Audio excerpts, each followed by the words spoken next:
Assalamualaikum warahmatullahi wabarakatuh. Perkenalkan, nama saya Febi Yolanda Wulandari dari Laboratorium Prodi Biologi Fakultas Sains dan Teknologi UIN Araniri. Nah, pada kali ini, pada mata kuliah Teknik Laboratorium dengan judul Pengenalan dan Penanganan Bahan Kimia. Berdasarkan kemurniannya, bahan kimia dapat dibagi menjadi 3 kelompok. Yang pertama, PA Pro-Analyze, kemudian GR atau Guaranteed Reagents, atau AR Analar. PA tersebut ialah zat kimia yang mempunyai kemurnian yang sangat tinggi, sekitar 99% ataupun lebih. Label pada wadah zat kimia mencantumkan kandungan kemurnian dan kandungan pengotornya. Yang kedua, ada Chemical Pure atau CP, kemudian GPRS General Purpose Reagents. Chemical Pure ataupun CP merupakan zat kimia yang mengandung kemurnian yang lebih rendah daripada PA, sekitar 95%. Pada label wadah zat kimia CP tidak selalu dicantumkan kadar kemurnian dan zat pengotornya. Yang ketiga, ada technical grade ataupun teknis, itu merupakan zat kimia yang mempunyai kemurnian yang paling rendah. Pada label zat kimia teknis tidak dicantumkan zat pengotornya. Sifat suatu bahan kimia terbagi menjadi 2. Yang pertama ada sifat fisika, yang kedua ada sifat kimia. Sifat fisika yakni perubahan yang dialami suatu benda tanpa membentuk zat baru. Nah, kita dapat mengamatinya tanpa mengubah zat-zat penyusun materi tersebut.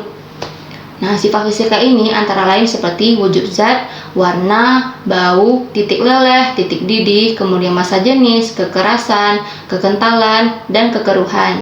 Yang kedua, ada sifat kimia. Sifat kimia adalah perubahan yang dialami suatu benda yang membentuk zat baru. Nah, contoh dari sifat kimia ini adalah contohnya mudah menguap, mudah meledak, beracun, korosif, radioaktif, dan lainnya. Label bahan kimia berbahaya atau hazard symbol. Fungsinya untuk mengenal bahaya bahan-bahan kimia dengan mudah dan cepat. Pada wadah zat kimia tersebut akan dipakaikan label ataupun simbol bahaya. Nah, cara pemberian label ataupun simbol ini berbeda-beda untuk tiap-tiap negara ataupun organisasi dunia. Ada berbagai macam versi dan pemberian label bahaya tersebut pada bahan kimia. Di antaranya, versi yang pertama itu ialah versi NFPA ataupun National Fire Protection Agency. Nah, pada versi NFPA akan digunakan kode dengan bentuk belah ketupat yang akan dibagi menjadi 4 bagian yang memiliki warna yang berbeda-beda. Pada bagian yang berwarna kuning akan menunjukkan bahaya reaktivitas. Pada bagian yang berwarna merah akan menunjukkan bahaya flammabilitas. Nah, pada warna biru akan menunjukkan bahaya pada kesehatan. Dan yang terakhir, yang berwarna putih akan menunjukkan informasi tambahan. Untuk menunjukkan derajat bahaya akan digunakan angka, yaitu 0 sama dengan minimal, 1 sama dengan ringan, 2 sama dengan moderate, 3 serius, yang angka 4 sama dengan ekstrim. Yang kedua, ada versi EEC atau European Economic Community. Nah, pada negara Uni Eropa digunakan label yang berbentuk persegi dengan latar belakang berwarna oranye, yang di dalamnya terdapat ilustrasi ataupun gambar berwarna hitam mengenai efek yang akan ditimbulkan oleh bahan kimia tersebut.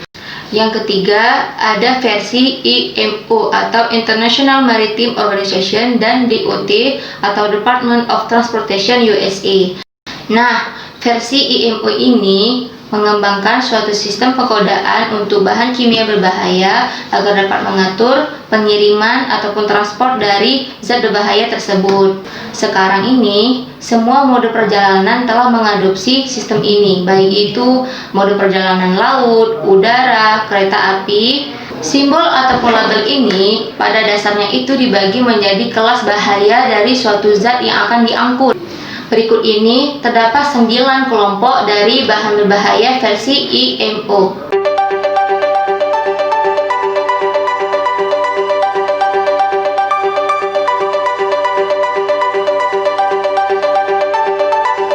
Nah, selanjutnya itu ada versi UN ataupun United Nations PBB.